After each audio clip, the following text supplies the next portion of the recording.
The air in front of Buckingham Palace was, as always, thick with respect and awe.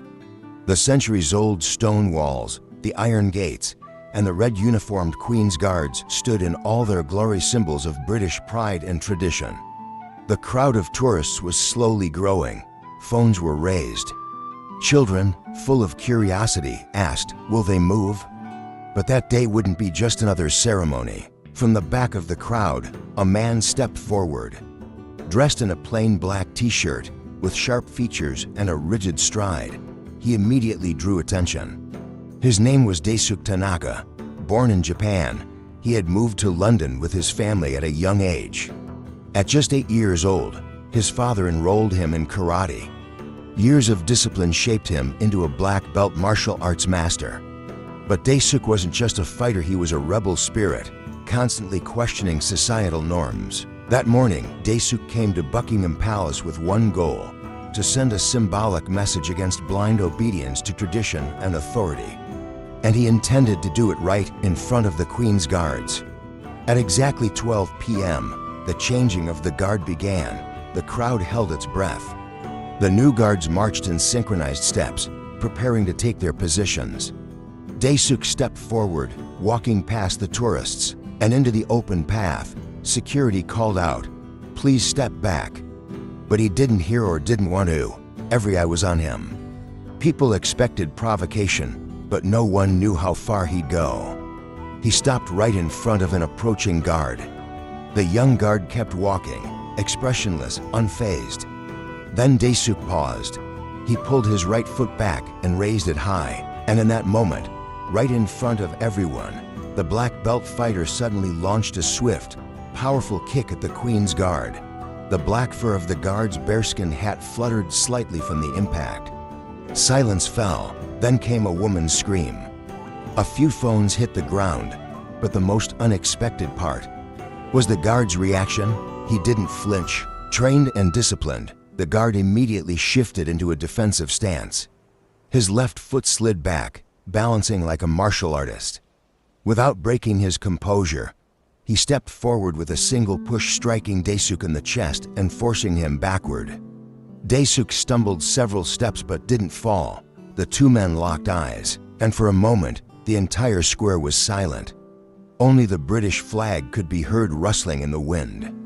Daisuke took another step forward, as if ready to strike again. But the guard didn't move. His eyes were steady, his posture perfect. There was no fear, only duty. Daisuke didn't kick again. He slowly lowered his leg and bowed his head. The crowd was stunned. The fight they were expecting never happened. But what they witnessed was far more powerful. It wasn't strength that stopped Daisuke, it was the unwavering presence of a man standing for something greater. Daisuke turned and quietly walked back into the crowd. Police approached, but the guard said nothing. With just a look, he signaled that no intervention was needed. Then, without a word, he returned to his original post, as if nothing had happened. But everyone knew something had. That day, everyone there saw that the Queen's Guards weren't just silent sentinels. They were defenders of order who knew when to draw the line. And sometimes, a single stance could hit harder than any punch ever could. Everyone who had been there that day realized something profound.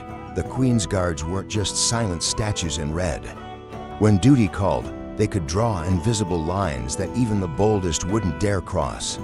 And sometimes, a single stance could shake a man more deeply than the hardest punch. The silence in the crowd slowly gave way to scattered applause. First a few claps, then more, then dozens. As Daisuke turned to disappear back into the sea of tourists, the sound of hands coming together made him stop in his tracks. He looked down, not out of shame, but in reflection.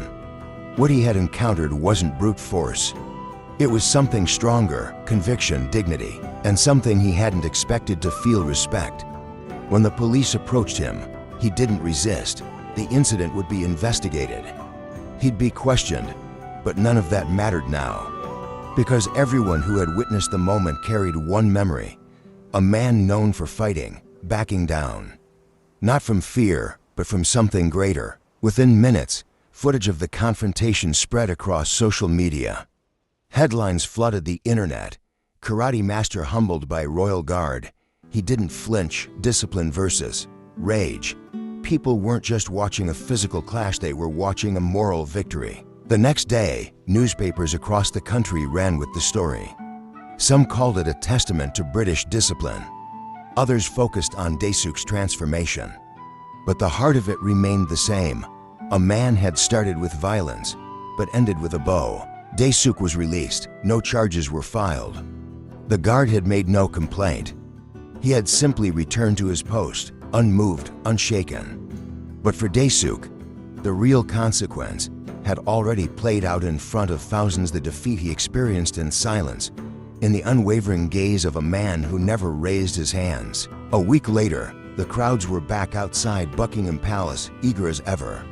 And among them, quietly standing at the rear, was Daesuk.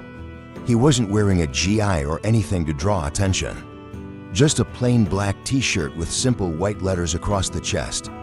True strength is knowing when not to strike. This time, he was only there to watch, quietly, respectfully.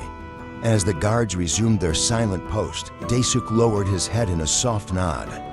In that moment, the fighter had truly won by learning the power of restraint.